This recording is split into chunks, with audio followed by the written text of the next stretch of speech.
I'm here to I'm here to talk about the novel I'm working on, which I call Sonic Riptide. How it came about is because when I was young, I had a desire to be in a band. My dream was to be in a band. I wasn't good at it, obviously not, but I can write lyrics. But anyways, I had dreamed of being in a band when I was young, and it never really panned out. I tried, but it never really came together.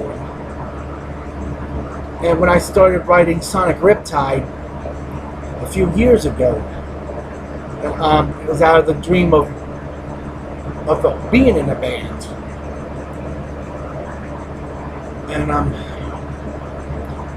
And the novel would be the closest thing for me to have my dream of being in a band. What the story is about, it starts takes place in Orlando. Starts year 2010. A 24-year-old man named Jesse Clemens got kicked out of the band he was in for quote unquote not living the rock star lifestyle, as he didn't believe in drinking, doing drugs, or smoking, or sleeping around with women. At the time, he was married to his first wife, Donna, who eventually left him for the lead vocalist of the group heavy metal band Iron Axe, Larry Henderson. She ran away, and when she started seeing him, not specified in the book, maybe it was just before she decided to divorce him or what. That Jesse doesn't know. Jesse Clemens was classically trained. He happened to become a Christian when he was a teenager, and it was called a band called Red Alert. He had formed a band during his high school days in Orlando, Florida, Oak Ridge High School, which I happen to have graduated from. Proud pioneer. Anyhow, but he had formed a band with four of his friends, and over the years, something happened. They started drifting apart, musically, and personally too. Because like I said, Jesse didn't believe in sleeping around. He was faithful to his wife Donna, but it may have turned out that Donna wasn't faithful to him. For some reason, she started seeing the lead vocalist of the heavy metal band Iron Axe. And the story starts when they told him that he was kicked out of the band. This just happened after Donna had threw Jesse out of the house and divorced him. And they replaced Jesse Clemens with another keyboardist guitarist who wasn't as good as Jesse was, named Steve Grissom. And he was and he kind of fit in the personal mold of the other band members, and they changed their name to Mjolnir. I'm not even sure I'm pronouncing it right, but it's named after the hammer of the Norse god Thor, Mjolnir. I can't pronounce it right, so I'm sorry if I mispronounce it. But Mjolnir, when they got their new keyboardist guitarist, their popularity sort of skyrocketed. They started singing about sleeping around, having fun, doing drugs, and all that rock and roll stuff that Jesse didn't believe in. And a little bit of reflection of my life, the depression, I saw it conveyed in Jesse Clemens. Jesse Clemens was classically trained on piano, but he learned guitar. He was influenced by Rick Wakeman, Mike Pinder of the Moody Blues, Keith Emerson, even John Paul Jones of Led Zeppelin. And in the story, he met by chance, before he was kicked out of the band, Mike Pinder, the former keyboardist from the Moody Blues, and Jesse started getting interest in the Mellotron. He learned more about the Mellotron from Mike Pinder, and sort of fell in love with the instrument. And it was after he got kicked out of the band and after his divorce that he purchased the Mellotrons. And during his time with Red Alert, he had learned production. He learned how to produce albums, what went into producing an album, and his new manager, Tim Wakeman, got him managed to get him a job producing for an English prog rock group called Octave Blues. Sort of influenced by the Moody Blues, as well as their friends and their friends, Seventh Soldier, another band influenced by the Moody Blues. And so he starts producing an album, the third album for Octave Blues. He met the band and he started producing at Abbey Road Studios. I intentionally put in Abbey Road because there's so much rich musical history in Abbey Road Studios. Of course, the Beatles produced there. The Beatles had their albums done there. Pink Floyd had their classic album Dark Side of the Moon recorded there, produced by Alan Parsons, as well as Alan Parsons. They had the Alan Parsons Project. So there's just so much musical history in Abbey Road. And I believe that Abbey Road is the mecca of recording studios, because the Beatles recorded there, Pink Floyd, Dark Side of the Moon, and other bands like that. And Jesse Clemens faced so much rejection for his age, being 24, in year 2010, being influenced by classic prog rock groups, progressive rock groups like Yes, the Moody Blues, King Crimson, Emerson, Lake and Palmer, and he was often criticized about that. As in the story, he had learned to appreciate, to be a fan of music of that genre, of that era, from his uncle. Of course, one of his aunts influenced him to go to church, and he became a born-again Christian. And kind of conveys it when he believes it. He didn't sing or write about doing drugs or alcohol or smoking or sleeping around with other women. He doesn't believe in that. And despite the criticism from his band members of Red Alert, he did not compromise. He refused to compromise his beliefs.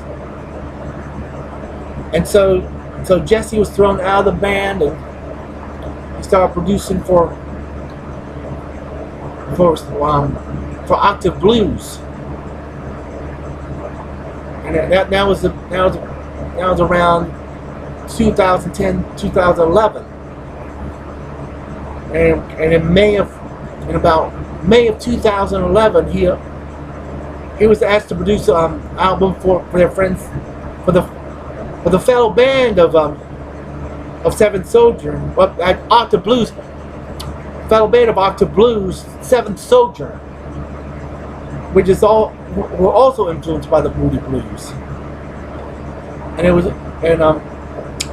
there that Jesse met superstar diva Rosângela Ferreira from Brazil. But before he had seen, at the beginning of the story, he had seen Rosângela Ferreira on TV, who was about 25 at the time. She had come from Brazil, and she had had problems of her own. She was also a product of a broken home, because her ex-husband, who was her manager at the time, was sleeping around and stole a lot of money from her. And he constantly criticized her because, as at that time, Rosângela had suffered 2 miscarriages. And it really broke her heart that he had done that to her. And Jesse had first seen her on TV on one of the morning shows, where she thought she was pretty good, and he figured that he would never meet her or fall in love with her or anybody. And during that time, regressing a little bit. Sorry about regressing. But after he had produced an album for for Octa Blues, he came home and started suffering a lot of depression. And he went to a place called and a place that I introduced in a short story, an unpublished short story called The Weeping Hyena. The background for The Weeping Hyena, it was inspired by 2 songs that I've written. And I thought it'd be a good name. And I come up with a line before I written the songs. The weeping hyena, a home for the blues. Drown your sorrows, you feel you're born to lose. A place for sorrows, helpless tomorrow. At the sign of the weeping hyena, your blues will get the best of you. And I made the weeping hyena into a place where hurting people go. With people who have turned their back on them, who need someone to talk to, who have nobody at all to turn to for their pain, and they come to this place. What's unique about this place that I don't drink myself. But in the story, the weeping hyena serves alcohol, but only beer. And while most bars, a lot of bars have, it's a 2-drink minimum. But the weeping hyena is a 2-drink maximum. And the policy is, if you still have sorrows to drown them with caffeine. Because caffeine itself is bitter and represents the bitterness of life. But drowning sorrows with caffeine is more figurative than anything. Because drinking caffeine represents the bitterness that life brings. The bitterness of life. The trials, the hardships, the heartaches, the pains. And that came out of my personal heartache. And I have put a little bit of that into Jesse Clemens in early. And then he started thinking about suicide and the devil telling him, Jess, you're worthless, you're nothing, you're nobody, you're dog dung. He says all these things that are very discouraged, that brings him down, voices. You're worthless, you're nothing, you're nobody. Your loneliness proves that beyond the shadow of a doubt. Nobody loves you at all. Nobody cares about you at all. You might as well commit suicide. Nobody's going to miss you when you die. And that's the message he hears over and over. And that's a reflection of what I'm going through. Hearing the voices saying, your loneliness proves beyond the shadow of a doubt that you're worthless, you're nothing, you're nobody. And I convey that in the story, but yeah, Jesse has that has 2 different trees. One of them with the message that you're worthless, you're nothing, nobody. And it's basically what a lot of people with depression go through. And I'm not going to talk about depression. I'm here to talk about the novel. Anyways, just before Jesse's trip to London, his return trip to London to produce for 7th Sojourn, Rosangela Ferreira had seen and heard Jesse play one of his original songs on the piano and the digital mellotron. And that's what emphasizes the mellotron, because I'm crazy about the mellotron, despite the problems, the known problems with tapes breaking and with the playback heads going bad and all that. Anyways, not to backtrack, sorry. But Rosangela hears Jesse sing this song and she falls in love with him. And it was during that time when Jesse was producing for 7th Sojourn that Rosangela happened to have a concert in London. And so she comes to Abbey Road Studios and happens to meet him there. She happens to meet him there and they talk and they go into the restaurant. Well, a restaurant called Pepperlands, which is a Beatles-themed restaurant. And I'm afraid I'm going to have to backtrack a little bit to talk about Pepperlands.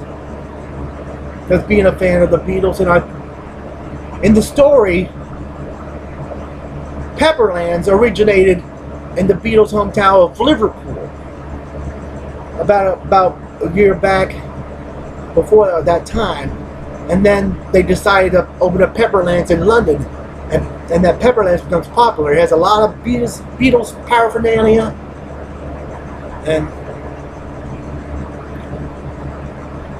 has a lot of Beatles paraphernalia and plays Beatles music and serves great food. Anyways, they talk and they sort of fall in love, and Rosangela invites Jesse to one of her shows, and she sings a song declaring her love for him. And they, of course, see each other, and they start seeing each other, but they were sad to separate when Rosangela had to continue her tour. But she returned after finishing her tour. Jesse was still in London at the time. And of course she spends a lot of time with him, and he finishes up the album and the orchestral arrangements, not only for Seven Soldiers project, but Jesse's own solo project, which he plays all the instruments, with the exception of the orchestration, because he loves classical music. He loves the orchestration and stuff associated with the prog rock area and the classical music. And so they both returned to Orlando, and her parents were very accepting of her, because they don't look at color. They look at what the person is on the inside. And Rosangela is not a typical diva, as it were. She's down to earth, and she's kind of quote unquote Disney clean, as it were, because of her strong Christian faith. Because her side of the family is Christian. She was in a Christian upbringing. So she's saved, and they both fall in love, and eventually they wind up getting married in November 2011 at the beachside house that Rosangela had purchased for her parents. Both sides were accepting of each other, despite this fight of skin color, because it's not the color of the skin that's a point, it's what's in the heart, and that's what one of the messages in the novel is. And of course, I also mentioned about another diva being abused, physically abused. Diva named Vivica Black, who was abused by her rapper boyfriend Pitbull Jones, who happened to be a racist, and in his raps spoke about degrading women and doing violence to white people. And she was in a very abusive relationship, and I dealt with that, speaking against abuse of women, because women should not be abused. Women should be treated like a queen. A woman should be treated like a queen, not physically abused and kind of based. I based Vivica Black on occasions like when Rihanna was abused by her boyfriend Chris Brown. So based a little bit on that. The bits and pieces of things that I incorporated into the novel. And it also, in the novel, it also showcases a lot of my lyrics. I've incorporated a lot of my lyrics, and some were written while I was writing the novel, and others I decided to put the songs into the novel. There's so many I can't count now. I stopped counting. But I'm afraid I have to digress again, because I forgot to mention about the Weeping Hyena. Because the Weeping Hyena is a place where hurting people go, you know how a lot of people go when they're hurting and pain. They go to their bartender and they talk about their problems. But the Weeping Hyena was founded by Ichabod Taylor, who studied to be a psychiatrist at the University of Florida. Go Gators! Big Gator fan. I never went to the University of Florida myself. I've been a fan through my older brother Mark, who had been to the University of Florida. But anyhow, Ichabod Taylor had studied to be a psychiatrist They found that a lot of people can't afford it. A lot of people who are hurting, who have people turn their back on them, and they're just basically abandoned by friends. They need someone to talk to, and they're hurting. And so Ichabod Taylor opened the Weeping Hyena for hurting people to go. And sometimes even the church abandons the brokenhearted. And in the story, I stress that the Weeping Hyena is not intended to take the place of God. But there's so many hurting people that are even abandoned by the church. Jesus Christ loved the brokenhearted, but a lot of his saints aren't doing the same. And some just say Jesus loves you and walks away. That's like telling a hungry man, here, go eat all you're feeling. Gives him nothing to eat. See, it don't make sense. But anyways, it's the Weeping Hyena is a place where hurting people can go to. They have someone who can listen to them, to support them, to love them. And there's a stage. There's a stage where a blues singer called Al One Wolf, that's his name, it's short for Alonzo Vinicius Wolf, Al One Wolf for short, and he plays the blues. And I was inspired by. I started getting interested in the blues from what Led Zeppelin plays, but I'm not heavy enough because I've only begun to scratch the surface about the blues. But Al One Wolf plays the blues. He's a blues man, and he too was a product of a broken marriage, just like Ichabod Taylor was. The only difference between Ichabod Taylor and Al One Wolf is Al One Wolf found somebody, and Ichabod Taylor is too busy running the Weeping Hyena and helping people out to look for somebody. And of course, Jesse Clemens and Rosangela Ferreira get a second chance at love, and they get married. But I'm going to leave it at that. It doesn't end with their marriage. It still keeps going on. And talk about the two bands. His former band, Red Alert, now called Nolgeneer, and another band called The Stupid Things, who become super popular, mega superstars, as it were. Butch Morrison, the lead vocalist of The Stupid Things, a 6-man band from New York, they become fast friends with Nolgeneer. They have a tour together, and Butch Morrison controversy follows them wherever they go, because Butch lets nothing, leaves nothing behind, as it were. He holds nothing back. He is filthy. He is degrading. His songs are all about glorifying drugs and alcohol, sleeping around, and they become big superstars while Jesse Clemens remains in the background. But Jesse had long moved on past his former bandmates, but his former band continues to bash him anytime they can because of his lifestyle, because of his convictions.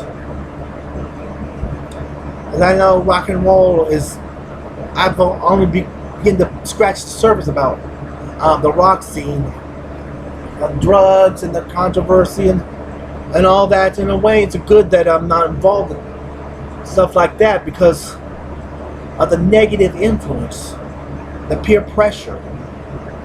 In the story, Jesse doesn't give in to that, but he holds on to his convictions, and God happens to bless him with a loving wife. And